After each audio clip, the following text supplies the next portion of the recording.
সাংবাদিক জনাব সাইফুল ইসলাম আলম, সাইফুল আলম, এবং আজকে যিনি প্রবন্ধ উপস্থাপন করেছেন বাংলাদেশের নগর পরিকল্পনাবিদ, বাংলাদেশ ইনস্টিটিউট অফ প্ল্যানার্সের নির্বাচিত সাধারণ সম্পাদক মেহেদী হাসান সহ উপস্থিত সাংবাদিক ভাই বোনেরা, আসসালামু আলাইকুম রহমতুল্লাহ। আপনাদের যেই মেহেদী সাহেবের উপস্থাপনা বা প্রবন্ধে যেই উপস্থাপনাটা এখন দেখা যাচ্ছে, তার এত বিস্তারিত প্রবন্ধের মধ্যে এটাই কিন্তু মূল বিষয় যে আমাদের একটি নিরাপদ শহর বা বাসযোগ্য শহর করতে হলে, তার নিরাপত্তা নিশ্চিত করতে হলে আমাদের কি কি করণীয়। আমি এটা দিয়ে শুরু করতে চাই। এখানে তিনি 19টি উপাদান, করণীয় উপাদান উল্লেখ করেছেন। তার মধ্যে আমি মনে করি যে 3টি উপাদান সবচেয়ে বেশি গুরুত্বপূর্ণ, এবং এই 3টি উপাদান যদি করা যায়, যদি সফলতার সাথে বাস্তবায়ন করা যায় এবং যদি মানসম্পন্ন উৎকর্ষতায় নেওয়া যায়, তাহলে বাকি 16টি এমনিতেই হয়ে যাবে। এই উপাদান 3টি। 1 নম্বর হলো দুর্নীতি, দ্বিতীয় হলো কঠোর আইন প্রয়োগ, আর তৃতীয় হলো সেই আইন বাস্তবায়নের জন্য দক্ষ জুডিশিয়ারি এফিসিয়েন্সি বলেছেন, যে বিচার ব্যবস্থা আরো দ্রুত এবং দক্ষভাবে বাস্তবায়ন করা।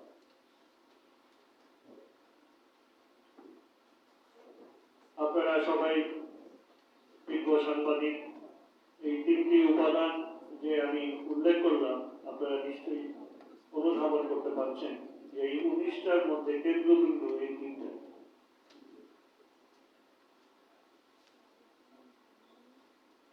আমাদেরকে জাতিগতভাবে দুর্নীতিমুক্ত হতে হবে,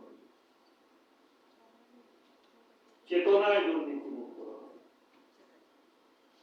দুর্নীতি শুধু সারাদিন লাঠি পেটা করে বা তদারকি করে দুর্নীতিমুক্ত করা যায়। আমি একজনকে বিদায় দেবো, 2 জনকে বিদায় দেবো, 38 জনকে বিদায় দিয়েছি এই পর্যন্ত। কত করা যায়, কত নজরদারি করা যায়, কত তদারকি করা যায়, সবকিছুই তো একটা সীমা। একটি কাজ পিছিয়ে যদি সব সময় যায়, তাহলে অন্য কাজ কখন করবে। ব্যক্তি হিসেবে, একজন নাগরিক হিসেবে যদি আমরা দুর্নীতিমুক্ত না হতে পারি, তাহলে অন্য কোনো কাজই আসলে হবে না। ঢাকা দক্ষিণ সিটি কর্পোরেশন একটা দুর্নীতিগ্রস্ত প্রতিষ্ঠানে পরিণত হয়েছিল, দেউলিয়া হয়ে গিয়েছিল, বেতন দিতে পারত না, ঠিকাদারের অর্থ পরিশোধ করতে পারত না, অন্য ঠিকাদার থেকে জামানত কর্তন করা যে অর্থ থাকতো সেটা দিয়ে আবার বেতন। মার্কেটগুলো নির্মাণের জন্য সালামি গ্রহণ করা হয়েছে, 12 বছর হয়ে গেছে, সেই মার্কেট নির্মাণ সম্পন্ন হয়। যিনি ক্ষতিগ্রস্ত সালামি প্রদান করেছেন তিনি এখন হয়তোবা অনেকে মারা গেছেন, অনেকে বুদ্ধি করে বিক্রি করে দিয়ে অন্যত্র চলে গেছে।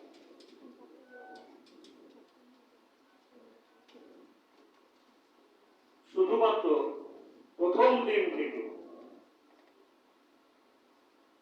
আপনারা তো সব আবার ধারণ করছেন কোন কথায় কিরকম হয়ে যাবে, অনেক চিন্তা করে করে বলতে হচ্ছে। মুরব্বীরা বলতেন যে বিড়াল বলে পাশর রাতে মারতে হয়,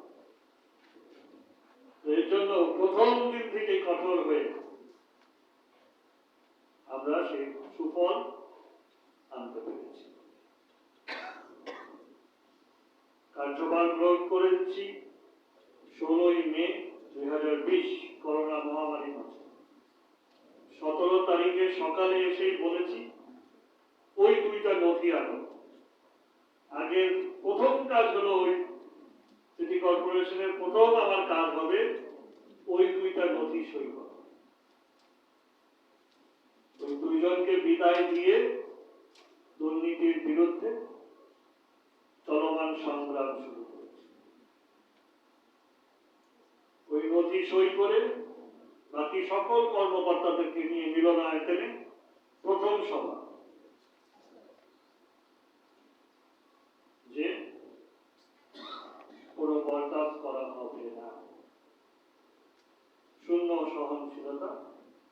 আমি কাউকে ছাড় দেওয়ার জন্য এখানে এত কষ্ট করে আছি।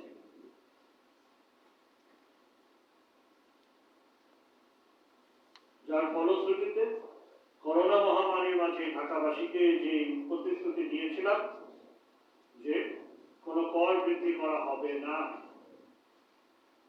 সেই প্রতিশ্রুতি বজায় রেখে 512 কোটি টাকা থেকে 703 কোটি টাকা, 1 লাখে এত টাকা আসে কোটি। দ্বিতীয় বছর 879 কোটি টাকা, তৃতীয় বছর 1031 কোটি টাকা। এবার আশা করছি ইনশাআল্লাহ তার চেয়েও অধিক রাজস্ব আয় ইনশাআল্লাহ আমরা করতে পারব।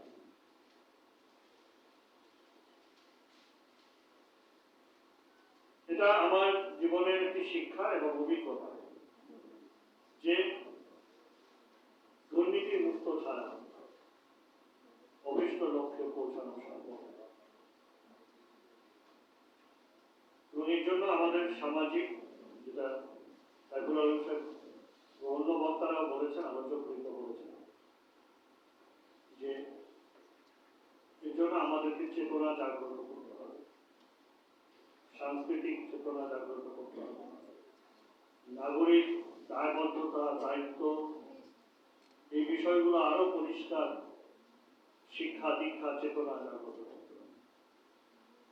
সন্তানদেরকে শেখাতে হবে যে হ্যাঁ, আপনি যদি মনে করেন এটা সঠিক, আপনাকে সেটা নিয়ে দাঁড়াতে হবে, এর থেকে কোনো নড়ানড়ি নেই। যদি আপনি জানেন যে এটা সত্য, আপনাকে সত্য নিয়ে দাঁড়াতে হবে। আপনি যদি উপলব্ধি করেন যে এটা নৈতিক, তাহলে এখান থেকে আমার বিচ্যুতি আমি করবো না, যা হোক তাই। এই শক্ত অবস্থানে আপনি তখনই থাকতে পারবেন যখন আপনি নিজে সৎ থাকবেন। না হলে সবই ওরকম বলেছেন ব্যাটারি চালিত মতো। আমরা শুরু করি, উনি সুন্দরভাবে বলেছেন, শেষ করতে পারি না। কেন? কারণ মাঝপথেই আমাদের বিচ্যুতি হয়ে যায়। আমাদের আইন কম নাই, বাস্তবায়ন করতে পারি। আমাদের একটি মামলা নিষ্পত্তি করতে কয়েক বছর লেগে যায়। তাহলে সেটার যে ফল, সেই সুফল কিভাবে ধরে আনবো, কিভাবে পৌঁছে দেব?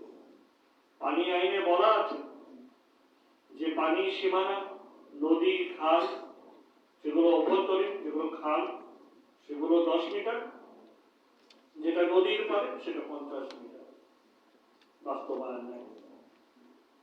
এখন যখন আমাকে মালদা, জিরানি, শ্যামপুর, কালুনগর খালের সেই সীমানার পার 10 মিটার যখন আমাকে অবমুক্ত করতে হবে, তখন যদি আমি বিচ্যুত হই, তাহলে ঢাকা শহর কি আমাকে মাফ করবে? কিন্তু এটা ভাঙতে গেলে, এটা খালি করতে গেলে কত মানুষের কান্না, কত মানুষের আহাজারি হবে। কিন্তু যখন তিনি অবৈধভাবে আইন ভঙ্গ করে যখন নির্মাণ করলেন, তখন এই বিষয়টা তো তার মনে ছিল না। সুতরাং আইনের পরিপালন যদি আমরা সঠিকভাবে না করি, আইনকে যদি আমরা শক্ত জায়গায় দাঁড় না করাই এবং সেটা বাস্তবায়নকারী হিসেবে বিচারালয় বা বিচার অঙ্গনের মাধ্যমে যদি আমরা সঠিকভাবে নির্দিষ্ট সময়ের মধ্যে যদি বাস্তবায়ন না করি, তাহলে ভোগান্তি এরকম আজকের যে ঢাকা আমরা পেয়েছি এটাই। আমাদের আগে 50 বছরে যারা কাজ করে গেছেন, তারা যদি আইনটাকে সঠিকভাবে পরিপালন করে বাস্তবায়ন করতেন, তাহলে এই আমাদের প্রজন্মের এই ভোগান্তি হতো না। আবার আমরা যদি বিচ্যুত করে সেটা যদি না করে যাই, তাহলে আমাদের পরবর্তী প্রজন্ম, সাইফুল আলম ভাই তো তবুও ঢাকার মধ্যে আছে, কতজন আমাদের অন্য দেশে পাড়ি দিয়েছে,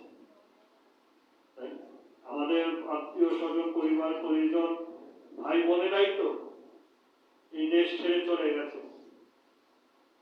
ওখানে একটু প্রশান্তি, ওখানে একটু শান্তি, ওখানে বাসযোগ্যতা, ওখানে নিরাপত্তা, এই প্রত্যাশা, এই আশা।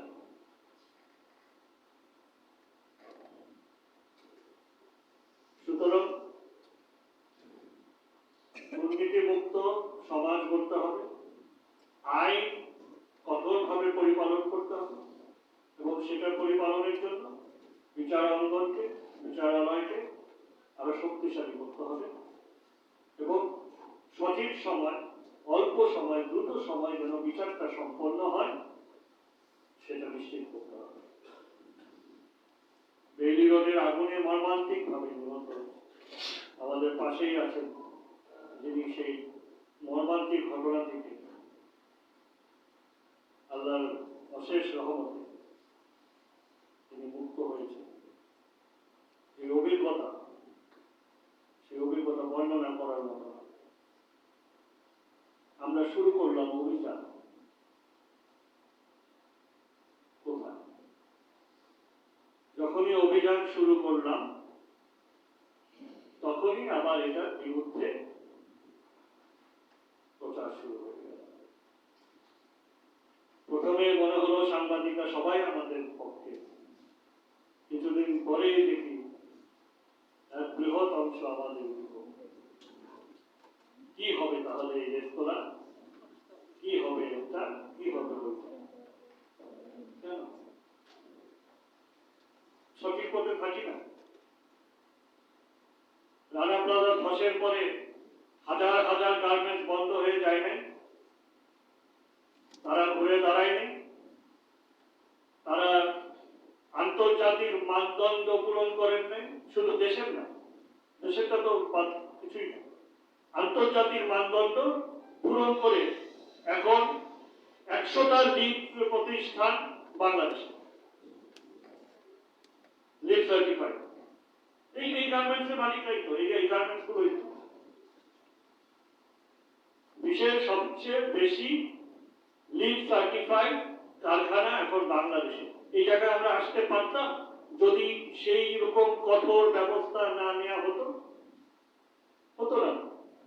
এক রানা প্লাজা ধস হয়েছে, আর একটা রানা প্লাজার উপরে গিয়ে আবার সেভাবে গুলো কারখানা হতো। আমরা কঠোর হতে পেরেছিলাম, শক্তভাবে আইন প্রয়োগ করা হয়েছে, তাদেরকে যারা দোষী ছিল তাদের বিরুদ্ধে বিচার ব্যবস্থা নেওয়া হয়েছে, সুনির্দিষ্ট নীতিমালা করে বলে দেওয়া হয়েছে এটা করলে পারবা, না হলে পারবা না। সোজা কথা, যদি এভাবে কারখানা করো করো, না হলে করো না। তখন ধীরে ধীরে 10 বছর লেগেছে, 15 বছর লেগেছে, কিন্তু এখন বাংলাদেশ বাংলাদেশের গার্মেন্টস কারখানা, বাংলাদেশের গার্মেন্টস শিল্প যে ভিত্তিতে আছে, আগামী 30 বছরও তাদেরকে কেউ নড়াতে পারবে। তাহলে আমরা কেন আমাদের জীবন, মানুষের জীবন বাঁচানোর জন্য আমরা কেন এই রেস্তোরাঁগুলোকে আমরা সঠিক পথে আনতে পারলাম না? কেন থেমে গেল? একইভাবে তো ওই অভিজ্ঞতাটা ব্যবহার করেই আমরা ঢাকার শহরকে আরেকটু নিরাপদ করতে পারতাম, আরো নিরাপদ করতে পারতাম। এই আগুনের তাজরিন গার্মেন্টস পড়ে গেল একটার পর একটা, এই পরবর্তীতে রানা প্লাজা ধস হলো। এই কয়েকটি ঘটনার পরেই সেরকম কঠোর সিদ্ধান্ত নেওয়া হলো। তাহলে বেবি রোডের এই 46 জন নিষ্পাপ নিরীহ মানুষের এই ত্যাগ বা এই মৃত্যু আমরা কিভাবে এত সহজে ভুলে গেলাম?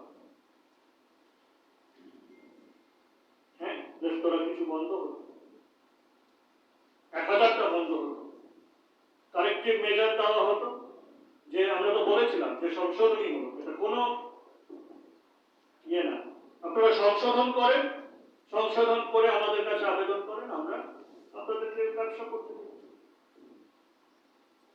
আপনি সিঁড়ির উপরে মাল রাখেন না, এটা অভ্যাসগত বিষয়। আমি যদি কর্তৃপক্ষ সিদ্ধান্ত নেয় আমি সিঁড়ির উপর মাল রাখবো না, তাহলে কর্মচারী রাখতে পারে?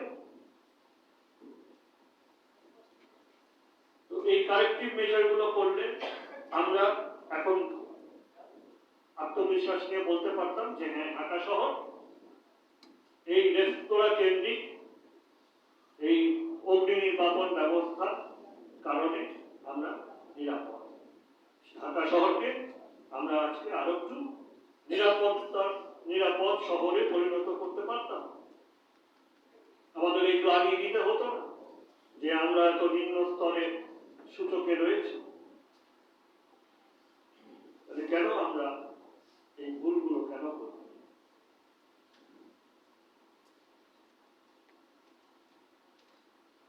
সুতরাং আমি মনে করি যে এই বিষয়গুলো যদি আমরা শক্ত হই, তাহলে বাকি সমস্যাগুলো আমরা অচিরেই সমাধান করতে পারব। তারপরও আমি মনে করি এবং সাইফুল ভাইকে অনুরোধ করব যে তুরাগের পাড় থেকে বালু নদীর পাড়ে ফকিরখালীতে চলে আসে।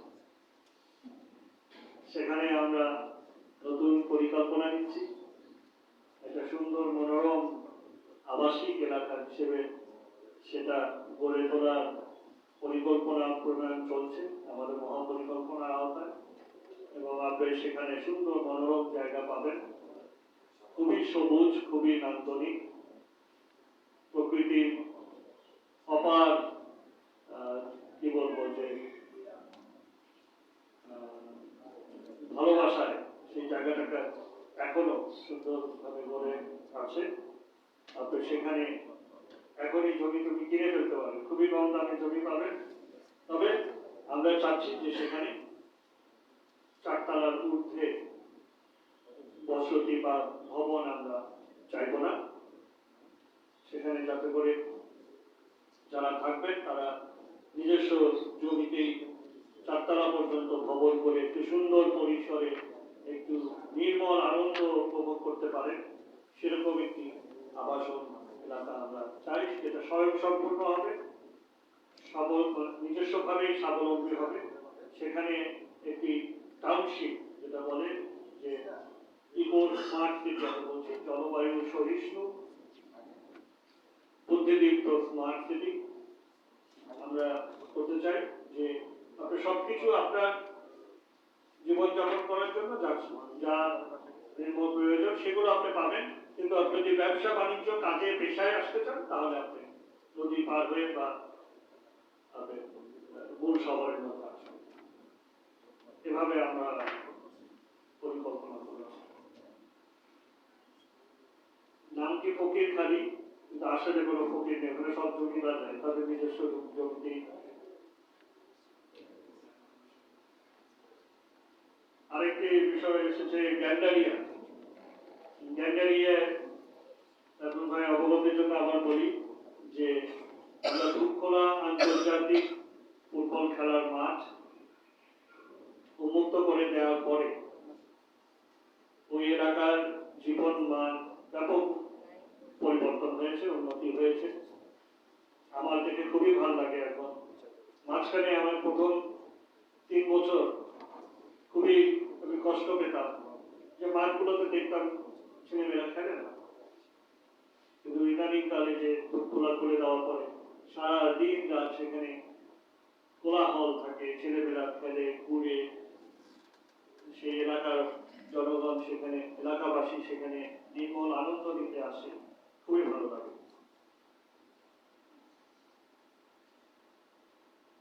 আমাদের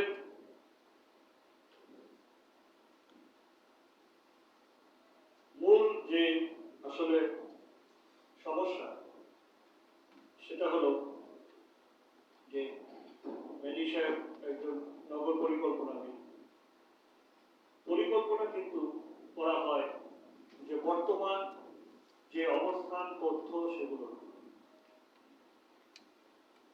তো আজকে পরিকল্পনা করা হলো যে আমার 17 কোটি মানুষ,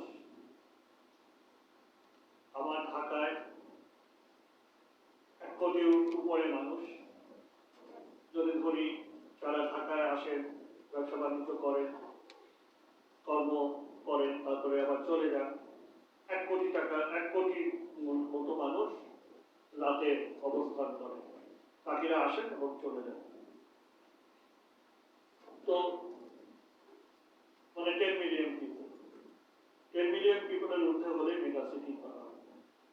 আমার পরিধি হলো 109 বর্গ। সেখানে তিনি দেখিয়েছেন যে আমাদের যে ঘনত্ব, জনসংখ্যা ঘনত্ব, সেটা পৃথিবীর মধ্যে সব শহরের চেয়ে বেশি। তো আজকে আমি পরিকল্পনা যদি করি তাহলে আমি এই ঘনত্ব নিয়ে পরিকল্পনা করব। 10 বছর পরে দেখা যাবে এই ঘনত্ব আর থাকছে না, আরো দ্বিগুণ হয়ে যাচ্ছে, বেশি হয়ে যাচ্ছে। কারণ একদিকে আমার জনসংখ্যা বৃদ্ধির চাপ, দ্বিতীয় হলো আমার অভিবাসনের চাপ। ঢাকামুখী যে জনস্রোত, যেটা আলোচকবৃন্দ একটু উল্লেখ করেছে, যে যদিও মাননীয় প্রধানমন্ত্রী জননেত্রী শেখ হাসিনা তিনি গ্রামকে শহরে উন্নীত করার রূপকল্প দিয়েছেন, কিন্তু এখনো সেই রূপকল্প বাস্তবায়ন সেই পর্যায়ে যায়নি যে এই অভিবাসনের গতিটাকে রোধ করতে। তাহলে এই ঢাকামুখী যে অভিবাসনের যে স্রোত, যে স্রোতধারা, এই স্রোতধারা যদি চলমান থাকে তাহলে নিজস্ব জনসংখ্যা বৃদ্ধি, তার সাথে এই স্রোতধারা নিয়ে আমি যেই পরিকল্পনায় করি এটা বাস্তবায়ন করতেই তো 3 থেকে 5 বছর লাগে। তাহলে 3 থেকে 5 বছর পরে যখন আমি বাস্তবায়ন করলাম তখন দেখা গেল যে সেটা কার্যকর হচ্ছে না, সেটা ফল পাচ্ছি না। কারণ ইতিমধ্যে তো ওটা আবার পূরণ হয়ে গেছে। মানুষের এই বৃদ্ধির কারণে সেই অবকাঠামো বা সেই পরিকল্পনা বাস্তবায়নে উন্নয়ন করে আমি ফলটা দিতে পারছি। সুতরাং এই জনসংখ্যার বৃদ্ধি এবং এই অভিবাসনের স্রোতধারা প্রতিরোধ আমাদেরকে করতে হবে। তাহলেই একটি পরিকল্পনা বাস্তবায়ন করে আমরা বর্তমান যারা সেটা ব্যবহারকারী তাদেরকে আমরা সুফলতা দিতে পারব। একটি উদাহরণ দিই, আমরা সুধানন্দ সংঘনায়ক সড়ক প্রশস্ত করেছি।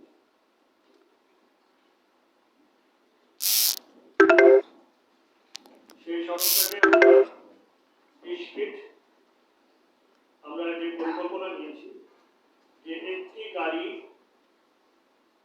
বড় গাড়ি চলাচল খুব নির্দ্বিধায় চলাচলের জন্য ন্যূনতম 10 ফিট দরকার।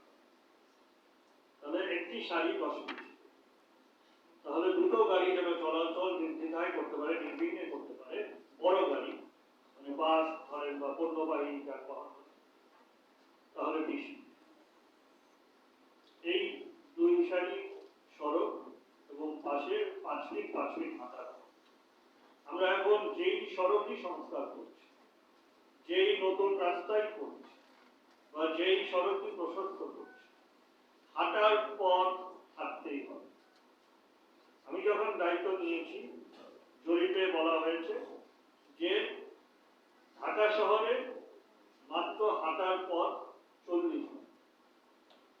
আমরা ইতিমধ্যে প্রায় 5 কিলোমিটারের কাছাকাছি আমরা নতুন হাঁটার পথ করেছি। নিরাপদ শহর করতে হলে আমার ঢাকাবাসীকে হাঁটার উপযোগী পরিবেশ দিতে হবে। যখনই আমরা দেখি যে বিশেষ করে এই অপরিকল্পিত নগরে একই রাস্তায় মানুষ হাঁটে, একই রাস্তায় ধীরগতি যানবাহন চলে, একই রাস্তায় আবার দ্রুতগামী যানবাহন চলে, তাহলে কি তারা দ্রুতগামী যানবাহনটা চলতে পারছে না? ধীরগতি যানবাহন আরো ধীরে চলছে, আর মানুষের গায়ে যানবাহনগুলো লাগছে, দুর্ঘটনা হচ্ছে। এই হলো অপরিকল্পিত নগরায়নের ফল। এই জন্য আমরা খুব কঠোরভাবে এটা বাস্তবায়ন করছি যে যেখানেই সড়ক করব, ন্যূনতম যদি একদম জায়গা নাও থাকে তারপরেও 3 ফিট করতে হবে, কারণ একটা মানুষ হাঁটতে 3 ফিট, আর যদি সুযোগ পাওয়া যায় তাহলে 5 ফিট অবশ্যই।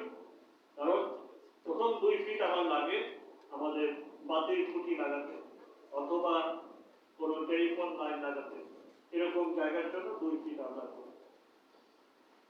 আর তাহলে থাকে মাত্র 3 ফিট একটি মানুষ হেঁটে চলা। সুতরাং 5 ফিট একদমই আবশ্যক। আর যেখানে আমরা পারছি সেখানে 10 ফিটও আমরা বড় করে সেটাকে প্রশস্ত করছি। তো এই হাঁটার পথ আমরা যখন সুধানন্দ সংগঠন সড়ক করলাম, ব্যাপক ভাঙচুর হলো, আমরা সেটা নির্মাণ সম্পন্ন করে দিলাম, ওই এলাকায় জলাবদ্ধতা নিরসন হলো, কিন্তু এখন 2 বছর হয়ে গেছে, এখনই দেখা যাচ্ছে যে ওই রাস্তাটার যে কার্যকারিতা সেটা আস্তে আস্তে কমে যাচ্ছে। এই হলো বিষয় যে আমাদের জনসংখ্যার চাপ এবং অভিবাসনটা আমাদেরকে রোধ করতে হবে। আমাদের সরকারের জাতীয়ভাবে কেন্দ্রীয়ভাবে যারা নীতি নির্ধারণী এবং আমাদের প্ল্যানিং কমিশন আছে, তারা এই ব্যাপারগুলোকে আরো গুরুত্ব সহকারে দেখে। আমরা অনেক সমস্যা চিহ্নিত করি কিন্তু আমরা এড়িয়ে যাই, এটা আরেকটা মানে সমস্যা চিহ্নিত করলে সেটাকে অতিক্রম করতে হবে, সেটা সমাধান করতে হবে। আমরা জানি যে জনসংখ্যা বৃদ্ধি আমাদের সবচেয়ে বড় সমস্যা, কিন্তু এটা নিয়ে আমরা কথাই বলি না, এটা এড়িয়েই। সুতরাং সমাধান আমরা পাব না। সড়ক খনন এটা একটা বড় সমস্যা, এই কারণে যে সমন্বয় অভাব, এটা সবাই জানে। সরকার কিন্তু আমাদেরকে সড়ক খনন নীতিমালা করে। সড়ক খনন নীতিমালায় আছে যে আপনারা আমাদের কাছে সিটি কর্পোরেশনের কাছে আপনাদের যা যা প্রকল্প বাস্তবায়নে যা যা লাগবে, আপনাদের শেষ সীমা হলো, সময়সীমা হলো 30 এপ্রিলের মধ্যে আপনারা আবেদন করবেন এবং 30 এপ্রিলের মধ্যে সিটি কর্পোরেশন যেগুলো অনুমতি দিবে আপনারা সেগুলো আসবেন। বুঝতে আমি বললাম যে আইন মানার যে মন মানসিকতা সেটা নেই, কেউ মানে। 30 এপ্রিল শেষ হয়ে গেল, তারপরে ঘুরি আবেদন নিয়ে আসবে। কি কারণ? খতিয়ে দেখে আমি উদ্ঘাটন করেছি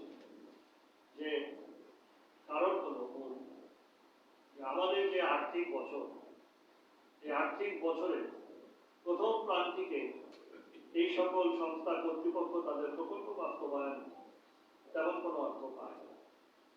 তার মানে জুলাই থেকে সেপ্টেম্বর পর্যন্ত আসলে কোনো কাজ হবে না। যদিও সেপ্টেম্বর থেকেই এই নির্মাণ কাজের সবচেয়ে গুরুত্বপূর্ণ সময় কাজ করা, কিন্তু তারা যেহেতু অর্থ ছাড় পাচ্ছে না বা তেমন কোনো অর্থ পাচ্ছে না, তারা কাজ করে। তারপরে দ্বিতীয় প্রান্তিকে গিয়ে অক্টোবর থেকে ডিসেম্বর পর্যন্ত তারা কিছু টাকা পায়। তখন তারা একটু ঘুরে ঘুরে বসে, আগে নিজেদের খরচ টরচ কি আছে এগুলো ঠিক করে, করতে করতে ডিসেম্বর পার হয়।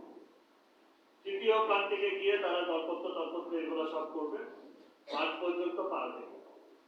তাহলে রয়ে গেল, এখন দেখাচ্ছে বড় বড় শিরোনাম আসলো, আপনারা প্রতিবেদন দিলেন, বার্ষিক উন্নয়ন পরিকল্পনা বাস্তবায়ন 15 ভাগ, 23 ভাগ ধীর গতি বাস্তবায়ন হচ্ছে না। তখন ওনারা সব দৌড়াদৌড়ি করে এই এখন আমি টাকা পাবো, অর্থ ছাড় হচ্ছে, সব অর্থ ছাড় হয়ে গেল বছরের শেষ প্রান্তিকে, ওনারা সব আবেদন নিয়ে এসে হাজির হলেন। In the meantime 30 April শেষ, আমার বর্ষা মৌসুম চলে আসছে। তখন ওনাদের আমরা বর্ষা মৌসুমে কাজ করতে সুবিধা, ওনারা সব দেখে দেখে বালুর জায়গায় মাটি দিয়ে যা যা করে দিয়ে ওরা। আর আমি সেখানে যেখান থেকে ছিলাম, যে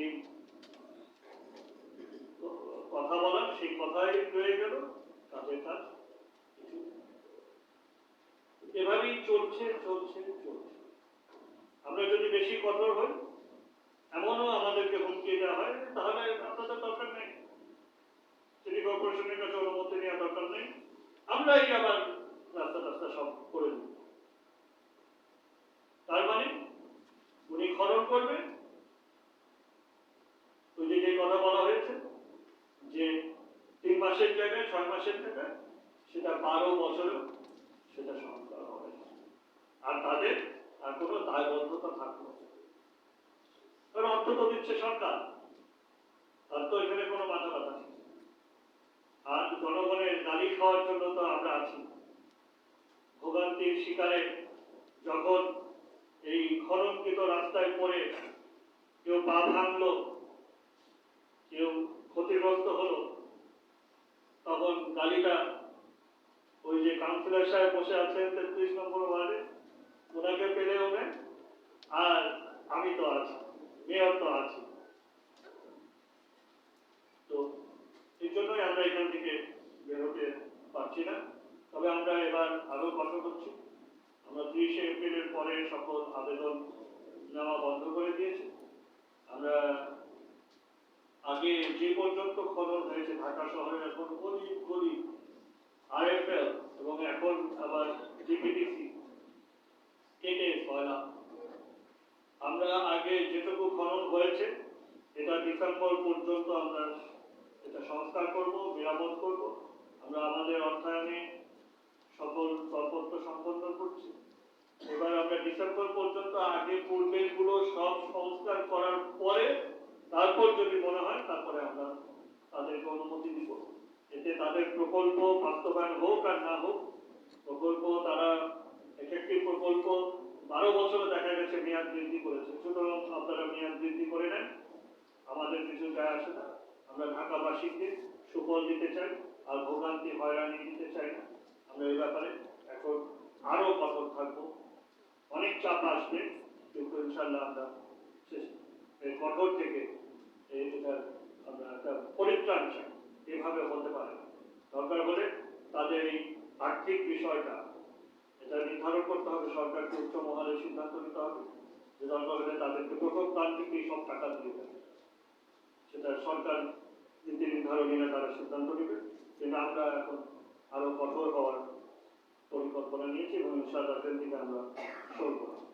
তেমনি জলাবদ্ধতা নিরসনে আমরা ব্যাপক কাজ করেছি, জলাবদ্ধতা অনেকাংশে কমে এসেছে, তারপরে নতুন কিছু জায়গা আমরা দেখছি এবং জলাবদ্ধতায় এবার আমাদের একটি বড় আশঙ্কা হলো আবারও সেই একই জায়গায় ফিরে যেতে হয় যে আমরা আইন এগুলো থেকে পরিপালন না করে এগুলো থেকে বিচ্যুত হয়, যার কারণে সমস্যাগুলো সংকটে পরিণত হয়। সেখানে বড় বড় বিশেষজ্ঞ বলেন, পরামর্শক বলেন, সবাই সেই স্রোত ধারায় চলে যায়। আমাদের যে সোনারগাঁ হোটেলের পিছে যে হাতিরঝিলে বড় জলাশয় আমাদের ছিল, যেখানে আমাদের পুরো পান্থপথ এর দুই পাশ থেকে ধানমন্ডি পর্যন্ত বিশাল এলাকার জলস্রোত পানি নিষ্কাশনের একটি বড় আধার ছিল। সেই আধারে যেখানে বিজিএমইএ ভবনও ছিল, সেটা ভেঙেও সেই আধারকে সংস্কার করা হয়েছে, রক্ষা করা হয়েছে। কিন্তু তারপরও আমরা দেখলাম যে এলিভেটেড এক্সপ্রেসওয়ে নির্মাণের জন্য সেই আধারকে পুরো সংকুচিত করে ফেলা হয়েছে। একটি বড় জলাশয়কে পুরো সংকুচিত করে ফেলা হয়েছে। আমরা জোরালোভাবে আপত্তি দিয়েছি, আমরা দুই মেয়রই এ ব্যাপারে কঠোর জোরালোভাবে বলেছি, কিন্তু তারপরও দেশের বৃহত্তর স্বার্থে হয়তোবা আমাদের আপত্তিকে গ্রাহ্য করা হয়নি এবং সেখানে এলিভেটেড এক্সপ্রেসওয়ে নির্মাণ চলছে এবং আমরা দেখেছি যে সেটা কতটা সংকুচিত হয়েছে। যার কারণে আমরা আমি আশঙ্কা করছি, ভুক্তভোগী বা আমি আশঙ্কা করছি যে পান্থপথের বক্তব্য দিয়ে যে পানি নিষ্কাশনের যে গতি, সেই গতি রোধ হয়ে যাবে। পানি নিষ্কাশন প্রবাহ সেভাবে না হলে শুধু ধীর হওয়া মানেই হলো জলাবদ্ধতা হওয়া। অনেক সময় ধরে পানি নিষ্কাশন হওয়া, তাতে এই পুরো এলাকাটা জলমগ্ন হয়ে যাওয়ার আশঙ্কা আমি খুবই করছি।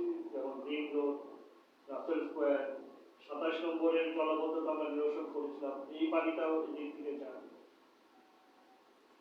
লাগারবাগ, আমার কাঁঠাল বাগান, এই পুরো এলাকাটা জলমগ্নতা লম্বা সময়, বড় সময় থাকার আশঙ্কা করছে। তারপরে আমরা চেষ্টা করব, আমাদের যতটুকু সাধ্য আছে, যে আমাদের বাহিনী থাকবে, তারা দ্রুত যাতে করে নিষ্কাশন করার চেষ্টা করতে পারে, সেই ব্যবস্থা আমরা রাখব। তো অনেক আসলে শহর ছোট মনে হলেও শহরের অনেক বিষয় রয়েছে যেগুলো আরো গভীরভাবে বিচার বিশ্লেষণ করা দরকার, গবেষণা করা দরকার, সমাধানের পথে হাঁটা দরকার। তবে আমি মনে করি যে পথে আমরা হাঁটবো, আমরা নির্ধারণ করবো, সেই পথ থেকে যেন আমরা সরে উচ্চত না। এর জন্য দুর্নীতিমুক্ত সমাজ, নৈতিক চরিত্র গঠন সামাজিকভাবে আমাদের প্রয়োজন, একান্তই আবশ্যক। আমরা সবাই মিলে ঐক্যবদ্ধভাবে কাজ করতে অবশ্যই আমরা আমাদের শহরকে একটি বাসযোগ্য নগরীতে পরিণত করতে পারবো। আর আরেকটি উদাহরণ হল 2021 সালে 20 সালে ইকোনমিক্স ইন্টেলিজেন্স ইউনিট কোনো সূচক দেয়নি 2020 সালে, কারণ করোনা মহামারী ছিল। 2021 সালে সূচক দিয়েছে। এর আগে আমরা ছিলাম সর্বনিম্ন বাসযোগ্য নগরী, লিভেবিলিটি ইন্ডেক্সে চতুর্থ। 2021 সালে আমরা প্রথম উন্নীত হই। আমরা 3 ধাপ উন্নীত হয়ে, দুঃখিত, 2021 সালে ছিলাম চতুর্থ, 2022 সালে আমরা প্রথম উন্নীত হই।